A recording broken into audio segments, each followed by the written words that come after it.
Hey guys, this is the Mad Professor Dr. Cross coming to you from my luxury penthouse in Iraq. And you can see I'm wearing my California stash t-shirt to symbolize my support for academia, which is right now under the attack by Trump and his administration. And I'll talk about that in a bit, but it's a bizarre thing. I mean, there's so much to talk about. There's so much chaos going on. And this is why I've been telling people, look, Trump is not stupid. This is a strategy. He doesn't have a strategy about tariffs, at least not one that is going to benefit anybody besides perhaps himself and his close cronies, certainly not the American economy. His tariff, which we'll come back to later, is a disaster. Everybody knows it. And the people who are really feeling it is other other rich, basically, because they have the money, right?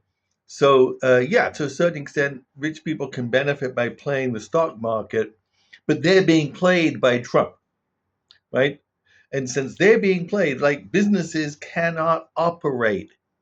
You cannot operate in this uncertainty because people don't know how much their goods are going to be, their inputs are going to cost, right? So American businesses, when you think of imports from China, it isn't just toys and sweaters and clothes in the cheap stores. A lot of that's already moved to other places. It's core inputs for American businesses, right? Machinery, gears, steel parts, right? You slap a 250% tariff. I think that's where it's at. Maybe it'll be 350 by tomorrow on those inputs, right? So a factory wants to put in new machinery. Okay, it's going to cost 10 million. Oh no, 20 million. Oh no, 30 million. Oh no, 40 million.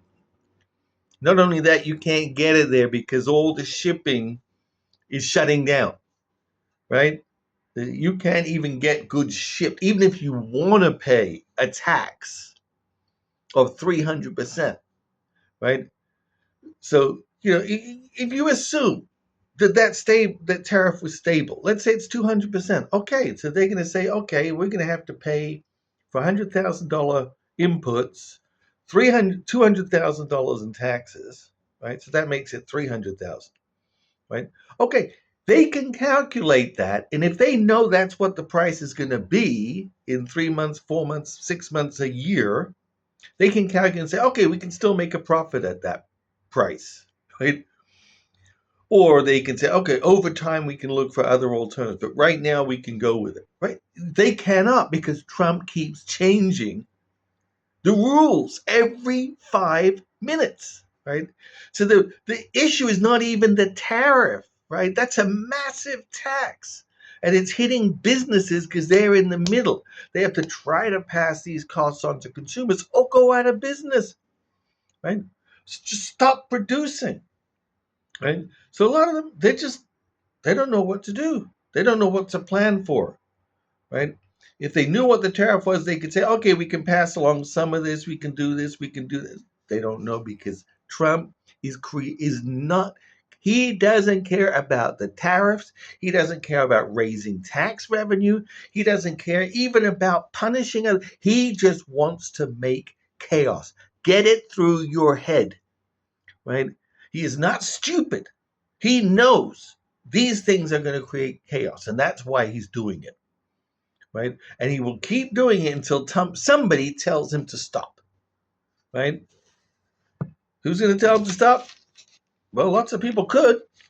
He does not have the power to impose these. These are not in the Constitution. This is congressional power that has been given over to the presidency in the case of an emergency. Then it has to be justified within a month. You got all these chicken head MAGA Republicans in Congress cannot even conceive of saying no to Trump because if they do, their fear is they're going to get assassinated. or at least find themselves out of office, which is, as far as they're, these politicians, they become obsessed. So, but this is the thing about Trump's strategy. It's not just the chaos, it's the distraction, right? Most presidential, when presidents come in, they have 100 days, right? They talk about the 100. Trump got 500 hours maybe, right? But normally there's a grace period in which there's a honeymoon, and the president just came in. He's got all these ideas, new initiatives, and they plan it out, right? They've got, okay, we've got 100 things we'd like to do, but let's focus on these 10 or 5, right? So they want to roll out a coherent set of policies that they think they can get through Congress, right? Because you want to pass a law, not just run around smashing stuff, right? And they put a lot of thought into this, and sometimes they're successful, sometimes they're not. Trump doesn't care. He does not care. He wants chaos. So he has come out flailing like a bull in a china shop, just everywhere at once, like one of those little robot with the powers buzzsaws. He's just running around. There's some rough ideas of an agenda, like they want to go woke stuff. They want to go after immigrants. They want to go after minorities as a whole. They want to go after Arabs. They want to go after anybody protest. I mean, it's just, they have these ideas, but it's not coherent, right? He's got Steve Miller, who's a neo-Nazi, right? On one hand, right? Steve Miller is focused on the immigrants. He's focused on the just generally. I'm pretty sure he's the guy going around with all the DEI stuff, right? Every African American or Hispanic American who's ever received a medal, the Congressional Medal of Honor, it's DEI. They only got it for diversity. They only got it because they wanted a black guy. So they're going to take away. If he could take away those medals, he would, right? Because he hates. This guy is racist to the core. Steve Miller, remember that name, right?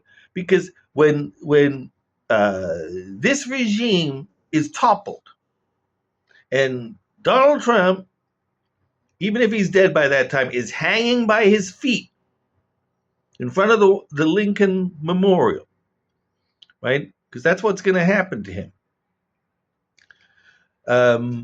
At least figuratively. Maybe really. That's what happened to Mussolini, right? Hitler killed himself, so it wouldn't happen to him. Maybe Trump will take that path. All right. So when that happens, Steve Miller, he's gonna be facing not a civil. He's gonna be facing something, unless they win. If they win, then he'll keep on going, and America will be transformed into an apartheid state. All right. So you got Steve Miller on one hand, then you got Elon Musk, who is, talk about apartheid. Elon Musk is a white South African who grew up in an apartheid family, that is a white family who was privileged by the fact that basically 90% of the population of their country were considered virtual slaves. They had no rights. They couldn't vote. They couldn't protest. They couldn't work unless they got a permit. They couldn't move, right? They couldn't go anywhere, right? And then the white people could just like pick and choose whoever they wanted to exploit, right? And of course, you had the diamond mines, the gold, massive amounts of money, right? So the white people in South Africa lived like rich people, right? Because all the workers were being underpaid, right? Because they were black. I mean, there are some stories about that I can tell you. One of my first college papers was about apartheid in South Africa and how it came about. So maybe I'll do a lecture on that one day. Right? Anyway, so he's going around just slashing everything that he can, and of course stealing data. Right? If your data had not been compromised believe me, Elon Musk has your data. He's got your social security information. He's got any complaints you made. He's probably got your IRS information. All this is completely illegal, right? But he's got it, right? Um, so he's clearly another racist who wants to set up an apartheid regime.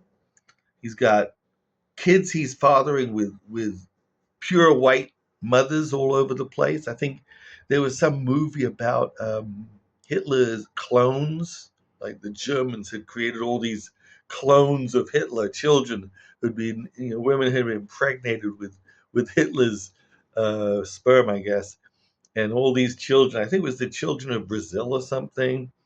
And anyway, it was a movie. I don't know if it was true or not, but I think Elon Musk wants to be that movie. Right? Anyway, then they're attacking civil rights. They're attacking, this guy, Obedega Garcia, El Salvadoran. I'm not going to go into all the history. You've probably seen it somewhere else. But the point is, why, there's a guy, they picked him up. He didn't have any record. He was on protective status. He'd had a decision made by an immigration judge that he should stay in the country because, frankly, if he went back to El Salvador, you got gangs killing people. So they said, you can stay here, right? And then the ICE, they want to meet their quota, so they pick him up with a bunch of other people, most of them completely arbitrarily. Maybe some of them were members of gangs, some of them were bad people, right? But they just rounded up a bunch of people, 200, and then they send them off to El Salvador, despite being ordered not to by a federal judge, right?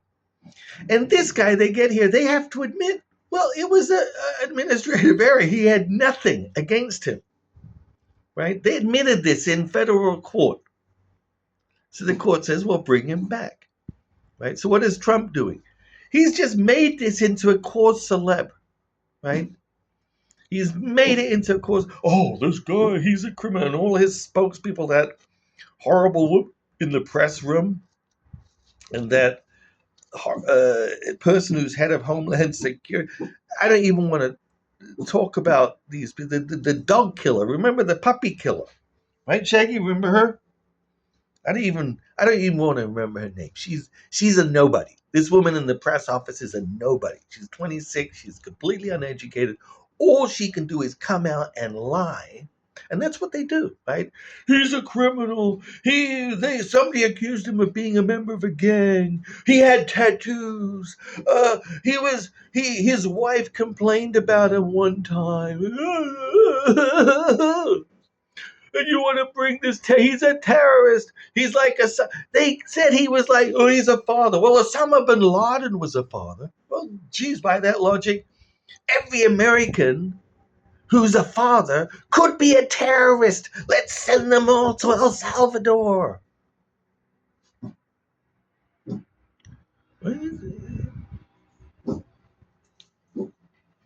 Send them all to El Salvador. And if this were in isolation and it was just like one thing, but no, this is the thing. Trump has it going on everywhere. It would be so easy just for him to pick up the phone and say, oh, by the way, we sent the wrong guy. Just put him on a plane back to the U.S. And, we're not going to let him go necessarily. We'll put him through a trial, and then they'll decide whether or not he's a criminal, right? The administration can do what it's supposed to do, bring evidence to the court. That's what prosecutors are supposed to do, bring evidence, and then they have a defense counsel, right? Isn't that the American system of justice? Right? That's all they have to do. If he really is a criminal, then they revoke his protected status. They send him back. What's wrong with that? That's all they have to do is follow the law. But you see, Trump doesn't do it, not because he doesn't care about, he never heard of this Obedega Garcia guy before in his life. It's just another element of chaos. And he wants to keep every element of chaos going, right? He cannot. He does not want to. He could if he wanted to, right? But he doesn't want to, right? He does not want to let go of anything. To just even to say, "Oh, I'm a nice guy. Let's bring this guy back and let him have a proper trial." And then maybe the other 270 people too. Right? They were all sent against a court order. They're all going abroad, sent abroad, deported, right? And then the judge is now citing criminal contempt, right? He could say, "Well, gee, mea culpa. Let's just bring them back, right? No problem. We'll cancel. We'll save $6 million, right? They should like that." Right? But he doesn't. Instead, he doubles down. This is what Trump always does, right? So people are being confused by the fact, well, yeah, he always doubles down, right? He said, "Oh no, this guy's a criminal. He's a terrorist. He's this. He's that. Why would I bring back a terrorist?" Right? And then, guaranteed, if the judge does anything, puts anybody in jail or prosecutes anybody, Trump just has to pardon them. That's all he has to do. And he will. He'll pardon them. Rather than seeing any sort of justice, he'll pardon them. And you may think this is because, his MAGA supporters will back him up. Well, maybe, but that isn't the reason. Trump just wants chaos, right?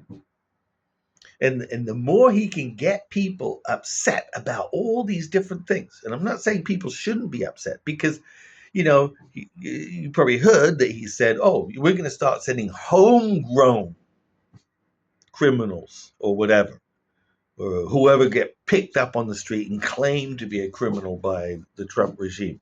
We're going to send homegrown." What is homegrown, right? That means something you grow at home.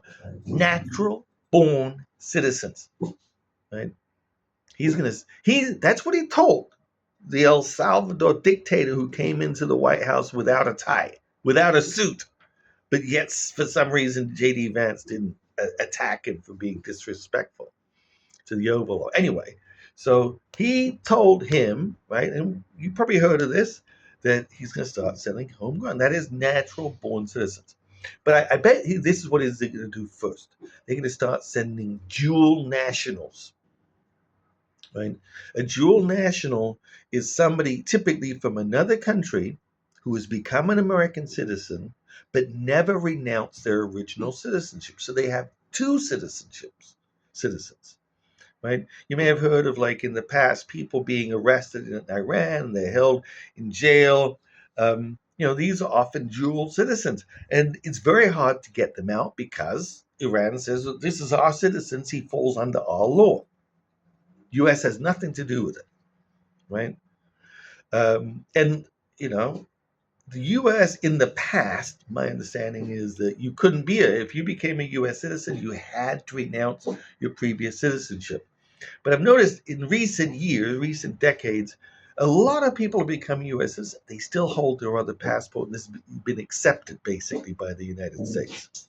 I don't know if they changed the law on that, or it's just a different interpretation, right? But every one of those dual citizens, this is what it means, right? This Obregon Garcia guy, he's an El Salvador citizen. He's not a U.S. citizen. He's a U.S., or at least he was under protective status. He could work. He had I don't know if he had a green card under that status, but something equivalent to a green card, right? So if you have a green card and in the U.S., then except for voting, you have pretty much the same rights as any other citizen, right? But if you go back to your home country, you are a citizen of your home country, and their law applies to you, right? So this is the reason why the El Salvador dictator doesn't need to release Obregon Garcia just because the U.S. asks him to. They haven't asked him yet, but he doesn't need to. Obregon Garcia is a El Salvadoran citizen. Now, if he were also a U.S. citizen, maybe there would be a bit more leverage, but not guaranteed at all, because any country can claim jurisdiction under their own citizens, over their own citizens, right? And some countries won't even recognize if you renounce your citizenship. They'll be like, no, you were born here or whatever made you a citizen. You're a citizen here. So ergo, you're always a citizen of our country. So if you're a dual citizen, be very careful, because if you go back to your own country, right, they're going to be like, well, you violated this law, you violated that law. You are not exempt because you are an American citizen. And if you're a dual, and this is why I think they're going to start with dual nationals. If you're a dual national and Trump deports you by accident, let's say you're an Argentinian, by accident you get deported to Argentina, then the government of Argentina just says, oh, okay, we'll just keep you. You violated some law, maybe a tax law, maybe you violated free speech. I don't know what the situation in Argentina is right now. They generally tend to have pretty right wing governments, right? Since a lot of ex-Nazis, Germans and Italians fled to Argentina at the end of World War II, right? But imagine you're a dual national with El Salvador. Trump has you get picked up on the side of the road, thrown in a bus, delivered to the airport. Next thing you know, you're in El Salvador. You are now an El Salvadoran citizen under El Salvadoran jurisdiction, right? So that is what I think he's going to try next, right? Because I will tell you the truth: if El Salvador does not want to release you, they will not release you. Right? You are outside the jurisdiction of the United States. This is what happened to Obrador Garcia, and I think it's going to start happening to a lot of dual nationals. Now, people who are only U.S. citizens, right? That may be more difficult because a U.S. citizen would actually have to go to another country and commit a crime. Yeah, they could probably stage something like that. Lots of U.S. citizens have been held for drug crimes, and the U.S. government doesn't like to help people accused of drug crimes. They end up staying in some horrible prison in Thailand or Cambodia for 20, 30 years for being tricked into being a mule in many cases. Right? I'm not saying some of them didn't deserve it, perhaps. Um, but it can happen to U.S. citizens too. But anyway, I don't put it past Trump to do these things. And once they're outside U.S. jurisdiction, really, really is very difficult. You are not protected by the U.S. courts. This is what we're seeing right now, right? If they were acting in good faith, yeah, okay, we could maybe anticipate that the government. I mean, but if they're putting you on a plane illegally and shipping you abroad illegally and having you put into a concentration camp, because these aren't prisons, they're concentration camps, you know, you really think they're going to be like, oh well, he is a U.S. citizen. Oh, that shouldn't have happened. So yeah, I think Trump has probably with his buddy Stephen Miller, they got this figured out. Right? They're going to start disappearing people on the streets of America who are, you know, radicals according to them, or leftists, or Antifa, whatever, maybe even college professors. Another area they're getting into this business with Harvard and law firms, right? They're pressuring law firms to give free legal aid, not for poor people, but for the Trump administration, because they've so destroyed the Justice Department. They don't have any lawyers. So they've forced they're blackmailing all these law firms. They're basically saying, if you don't do this, we're not going to let you operate in certain areas, right? We'll just have you shut down. The Department of Justice will shut you down. So you have to give us free legal aid. Now that may sound great, right? Isn't it great? These law firms are giving back, right? Ooh, they're going to give back $100 million worth of free legal aid. You don't think that's going to be for things like helping little old ladies get their Social Security checks on time, or making sure that people don't get unfairly. No. It's going to be to enforce these fascist type policies, right? And even if they're just doing the legwork and they're just doing the paperwork, right? That's a part of this. They are pulling them in. This is what the Nazis did in Germany, right? See, Nazis never won a free election in Germany, never.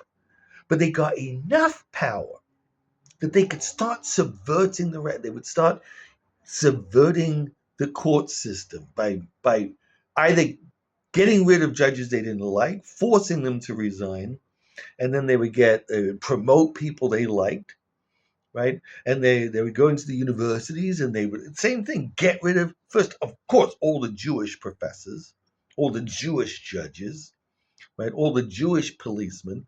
That was the first thing, right? Any Jew with any status, get rid of him, replace him with one of our, not just a white guy. No, this you have to replace him with a Nazi, right? Somebody who will follow the rules. And that's how they overtook the German state. The German state had a wonderful bureaucracy, but they took it over, right? It's like the body snatchers that from within, right? Just the next thing you know, you couldn't do anything in Germany without somehow bowing and scraping and paying allegiance to Hitler. Right? That's what Trump wants, right? He wants the law firms bowing and scraping and doing his dirty work, right? And he wants the universities bowing and scraping and getting rid of all those leftist professors who have crazy ideas, who believe in equality and dignity and diversity and ugly word inclusion. Kryptonite for MAGA people. Right? That's what they want to do, right?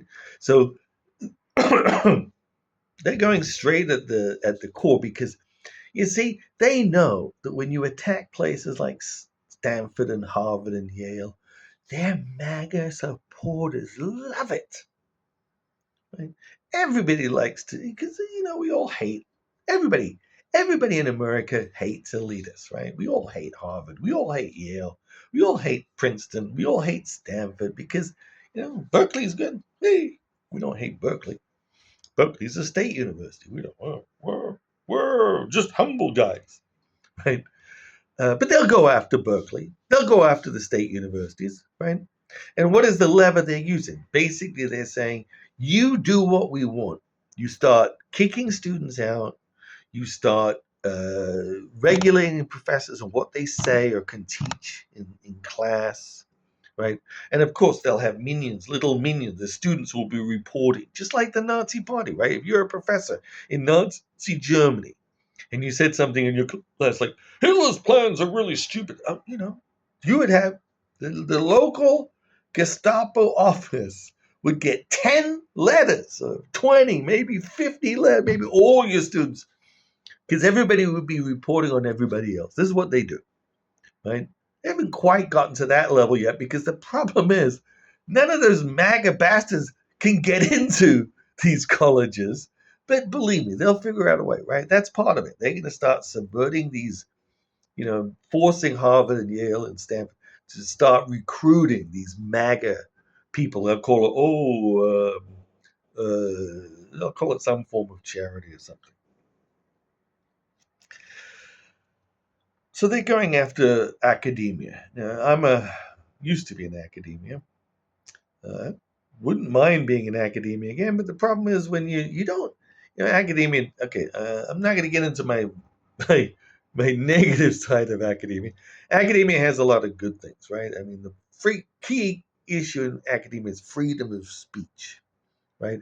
And this is what the right wing have been doing for the last 30 years. Like, we don't get any respect in academia. We don't have free. We do. You can teach, you can lecture, you can go outside and give a speech. But the problem is, nobody wants to hear your bullshit because it's bullshit, right? You want to teach Ayn Rand and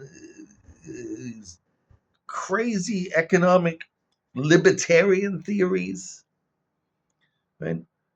I'll maybe do a dissection of some of those in a future lecture or rant or whatever you want to call this. So, anyways, this is Trump's strategy. He wants to create division, distraction, destroy as much as he can, right? But that's not his key objective. That's just a path, right? The path is you sow a path of destruction. What's the goal?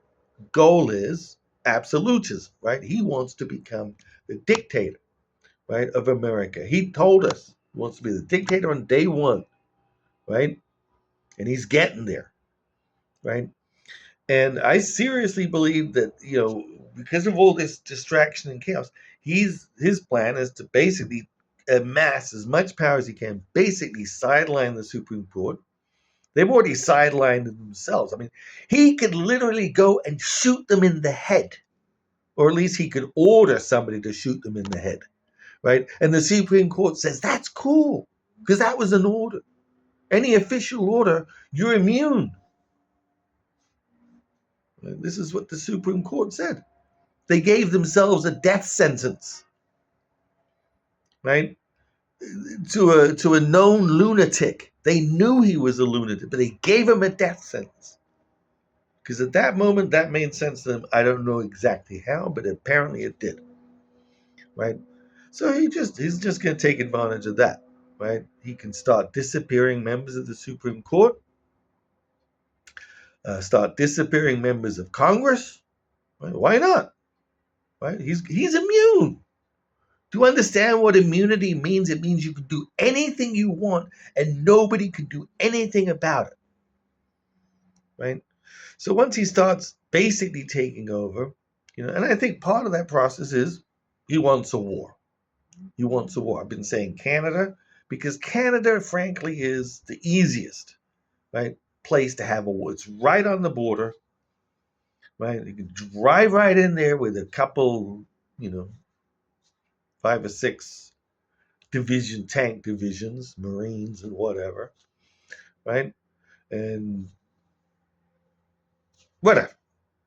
I think it's the easiest because Greenland, he'd have to go through Canada first to get to Greenland. Mexico, too many brown people. He doesn't want that. What else? And of course everybody else. I mean, Canada's right there, and in Trump's mind, in the mind of most of his supporters, probably most Americans, they don't. They kind of go along with his argument that Canada is. Why don't you just become part of America? Why don't you just become the 51st state? The same argument Putin made about Ukraine. Well, you're just part of Russia, right? Why you want to be independent? You speak Russian. You've been a historical part of Russia, right? For how many years, right? So besides, you got lots of land, you got lots of oil. Yeah, we want to get that, right? So this is what Trump. He wants to start a war. He can go down in history as a great leader. Anyway, I want to end on this thought. There's a Marxist theory. And okay, I'm going to go into Marxism now because I am a sociologist. So Marxism, we're all Marxists, I guess. Marxism actually would love Trump because Trump is the proof of the pudding that capitalism is innately, the logic of capitalism is innately self-destructive, right? I don't know if everybody would go along with that argument in Marxism. But the idea is in Marxist theory, the reason capitalism is supposed to collapse is because people get, it's not that they get greedy. They have to be greedy. It's their job to be greedy, right? And then they pick people like Trump and they just make things worse and the poor get poorer, the rich get richer. The reason that hasn't happened in the last 100 years is because of something called Keynesianism, right? John Maynard Keynes was this economist who said, look, we need to control the excesses of capitalism. Right? He'd read Marx. He said, okay, Marx is right. If we let capitalism have its way, it will cannibalize itself. It will destroy itself. right? This is what most people feared when the Great Depression struck in the 1929 and 1930s, right? So Maynard Keynes, his theory was we have to moderate the effect of capitalism, which is basically the constant concentration of wealth, right? So fewer and fewer people have more and more money. The middle classes and become poor. The poor become desperate, and they finally have a revolution. Right? Eventually, they got nothing to lose. Right? As Marx says, the workers of the world unite. You have nothing to lose but your chains. Right? So when that becomes true, you have what revolution says. So Keynes said, no, we have to moderate capitalism by constantly using the government to do a bunch of things, but one is to reduce inequality, tax the rich, redistribute those into government investments that make a broader range of business possible, regulating businesses, making sure there's a safety net, right? So, this is why the Great Depression did not lead to a revolution in America, right? It did in Germany, but a fascist revolution in Germany, right? Now, what's been happening in the last couple of years, or the last couple of decades, is the Republicans have been undermining Keynesianism, right? They've been lowering the tax more and more for the wealthiest people, right? They've been raising expenses for the middle classes and the poor, right? And as a result, inequality has exploded, right? You in the 1950s, the richest people in America had maybe 10 times, 20 times, maybe 30 times more income than the poorest people in America. Maybe I don't know. I don't have the exact numbers, right? It was in that range. Now you got people like Elon Musk, right? Zuckerberg, the Apple guy. I mean, I don't even know their names because these people don't mean anything to me. But they literally have trillions of dollars in wealth, right?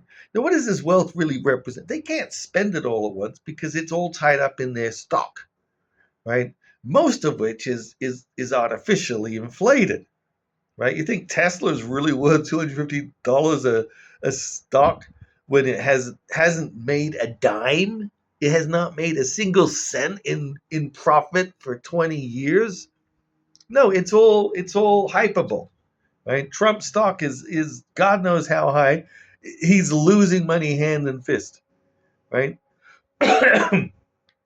So you've got a situation here where Keynesianism is out. We're going back to raw capitalism in its brutal force, the Marxist type of the kind of capitalism that Marx talked about that would lead to revolution, right? Now, this is the interesting thing, right? There's a neo-Marxism, a new brand of Marxism emerged in the 60s and 70s, and they didn't discard everything Marx said. They accepted most of it, but they muted some of it. So, for example, Marx, you would argue that the state represented the capitalist class directly, right? The whole state, the military, its only goal was to suppress the working classes. Now, these new neo-Marxists said, no, I think there's a relative autonomy of the state. That is, that the state can be autonomous in some respects. So, for example, the state can launch like Roosevelt did. It can launch social service projects. It can launch high tax demands, right? Uh, so this is what allowed the state to moderate the effect of capitalism.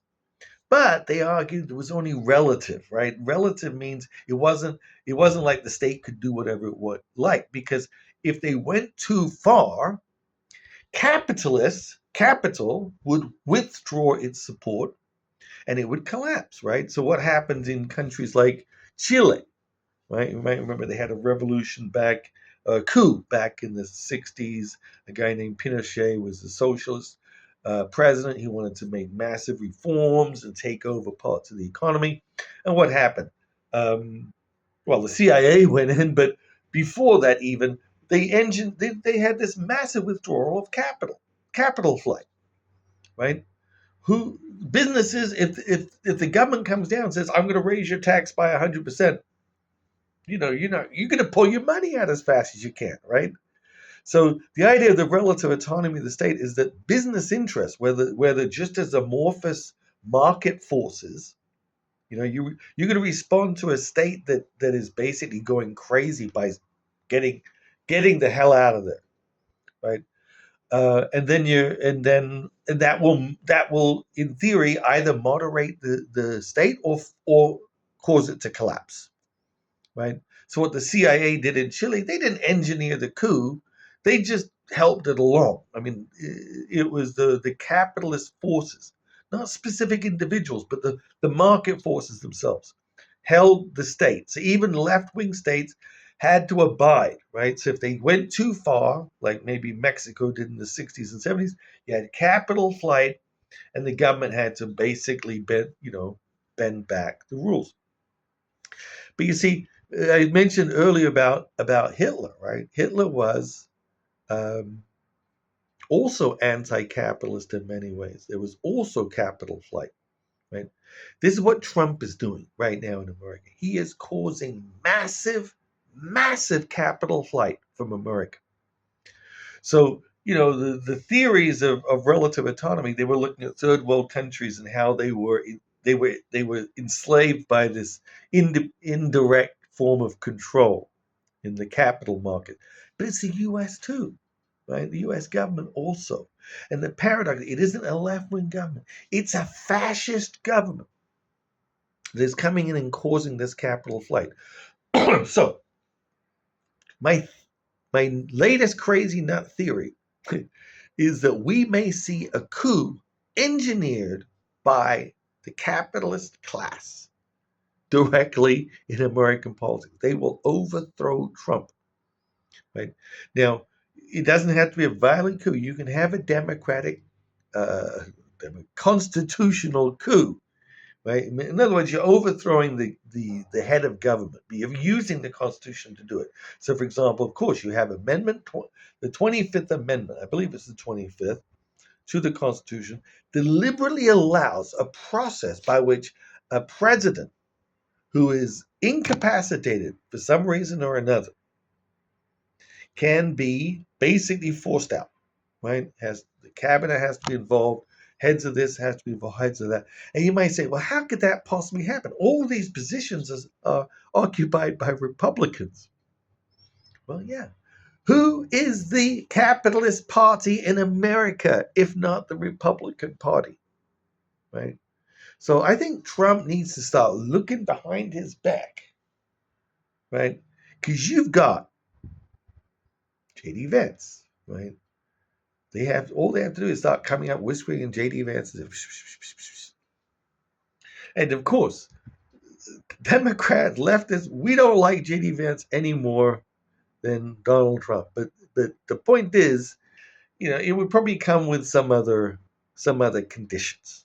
Right? JD Vance would have to stop immediately all this tariff nonsense, stop all of most likely stop all this nonsense about law firms and universities.